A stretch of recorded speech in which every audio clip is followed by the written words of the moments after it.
Hawaiian gorilla. In the right-hand side in the corner is a male silverback gorilla.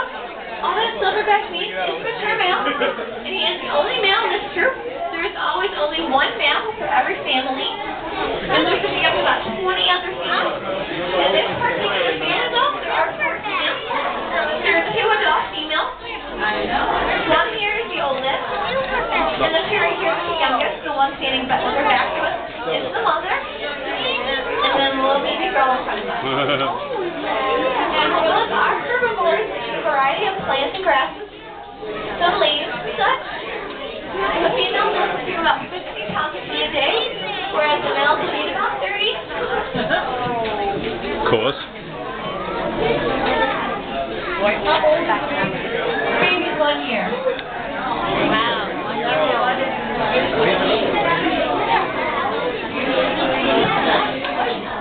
Now the male becomes silverback in the age of 13. And that's the family is both for bachelors. So as you continue down the trail, you'll see a bachelor with 4 male gorillas. Is that why he isn't doing anything?